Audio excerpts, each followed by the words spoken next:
I'm 87 years old and I've lived alone for 22 years. And I need to tell you something that might surprise you. I've never been lonely. Not once. My name is Iris. I'm 87, and when my husband Jack died in 2003, everyone expected me to fall apart. My children wanted me to move in with them. My friends said I'd never manage alone. The neighbors kept checking on me like I was fragile, like being alone would break me. But here's what nobody understood. I wasn't afraid of being alone. I was ready for it. And these last 22 years living by myself have been some of the best years of my life. Not because I didn't love Jack, I did, but because I finally learned the difference between being alone and being lonely. And once you understand that difference, everything changes.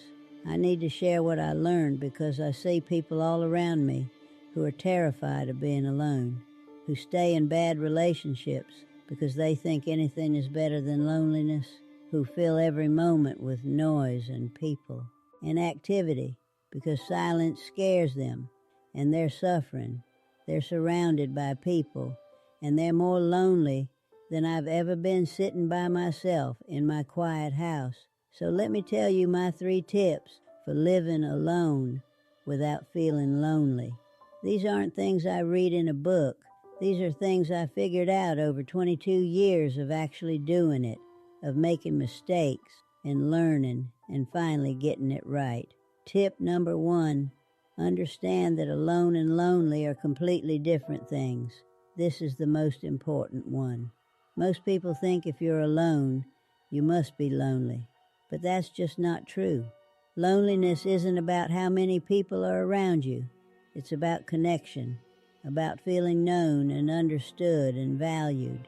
You can be alone and perfectly content because you have real connections, even if they're not constant. Or you can be surrounded by people at a party or living in a house full of family and feel desperately lonely because none of those connections are real. I learned this when Jack was still alive. We'd go to these big family gatherings, dozens of people, lots of noise and activity, and I'd feel so lonely in those rooms because nobody was really talking to anyone, just surface conversations. How are you? Fine. How's work? Fine. Nobody actually connecting. But then I'd be home alone reading a book and feel completely fine because I had real connection. I'd talk to my daughter on the phone once a week and actually tell her how I was doing. I had 2 close friends I'd meet for coffee and have real conversations with. That was enough connection for me. So when Jack died and I was suddenly living alone, I didn't lose my connections. I still had my weekly call with my daughter, still had my close friends, still had people who knew me and cared about me. I just didn't have someone in the house with me all the time. And I realized I didn't need that. The constant presence of another person wasn't what made me feel connected. It was the quality of my relationships, not the quantity of time spent with people. Some people need more social contact than others. That's fine, but figure out what you actually need, not what society says you should need, not what other people need. What do you need to feel connected?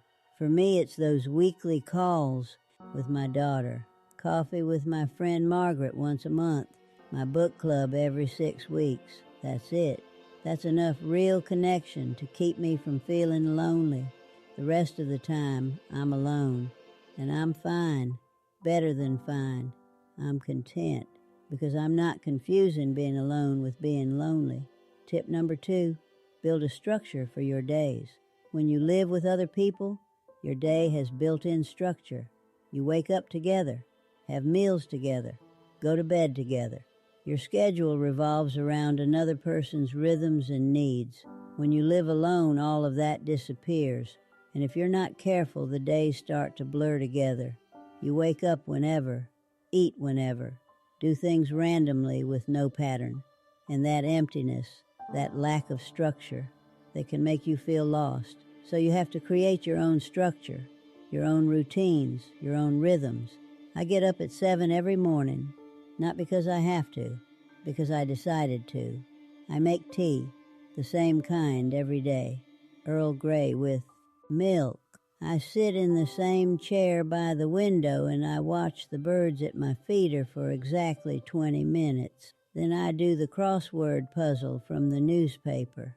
Then I have breakfast, oatmeal on weekdays, eggs on Sunday. It sounds boring maybe, rigid, but it's not. It's grounding. It tells me this is a real day with a shape and a purpose. I'm not just drifting. When Jack was alive, we always had dinner at 6 because that's when he liked to eat. After he died, I realized I wasn't hungry until 7 most nights, so I changed it. Started having dinner at 7, my choice, my rhythm. That felt powerful, not lonely, powerful. I also give myself things to look forward to each week. Tuesday, I go to the library. Thursday, I have coffee with Margaret if she's available. Saturday, I deep clean one room in the house. Sunday, I call my daughter. These anchors keep me from feeling like the days are just passing by. Each day has purpose, has structure, has something that makes it different from the day before. Without that structure, living alone can feel empty. With it, living alone feels full. Tip number 3, have something that depends on you. This is the one that saved me. After Jack died, I felt untethered, like I could disappear and nobody would notice, not for days anyway. That feeling was dangerous, made me feel like I didn't matter. So I got a cat. Her name is Beatrice. She's orange and fat and extremely demanding, and she expects to be fed at 7:15 every morning. If I'm late, she sits on my chest and meows directly into my face until I get up. That cat gives me a reason to get out of bed even on days when I don't feel like it. And there are days I don't feel like it. Days when I'm tired or sad or just feeling the weight of being 87 years old. But Beatrice doesn't care. She needs breakfast.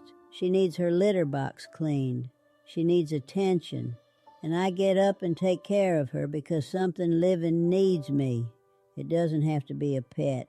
Could be plants. Could be a garden. Could be birds you feed. Something alive that counts on you showing up. I also started keeping a weather journal. Every day I write down the temperature, what the sky looked like, if anything interesting happened with the weather. It's silly maybe, but it gives me something to pay attention to, something to notice. Because when you live alone, you need things to notice, things to pay attention to.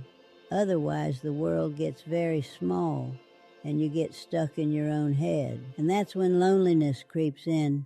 Having Beatrice and my weather journal and my birds to watch, these things keep me engaged with the world, keep me noticing things outside myself, keep me from disappearing into isolation.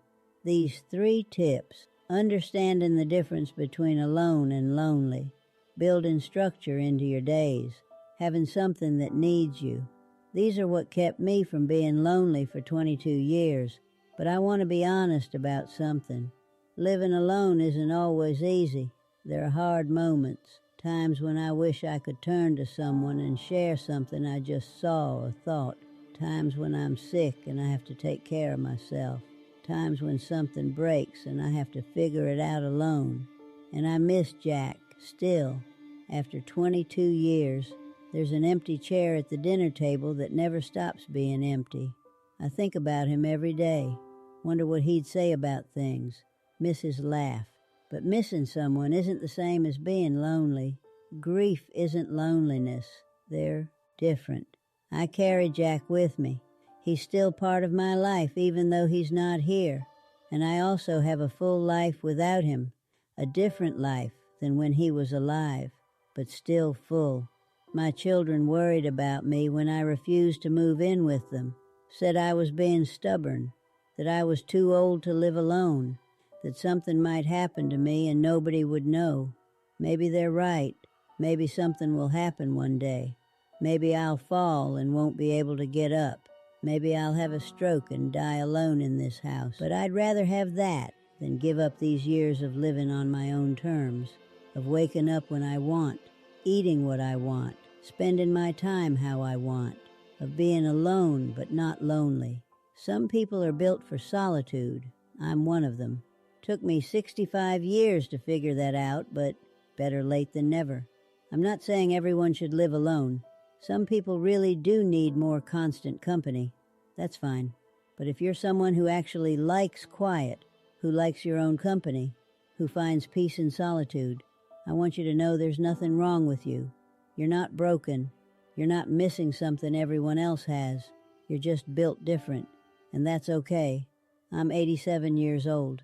I've lived alone for 22 years, and I've never been lonely because I learned these three things: the difference between alone and lonely, the power of structure, the importance of having something that needs you, and now I have a life that's mine, quiet, simple, full of small rituals and routines that matter to me, full of enough connection to feel known without feeling crowded, full of purpose even in small things like feeding my cat and watching my birds and writing about the weather.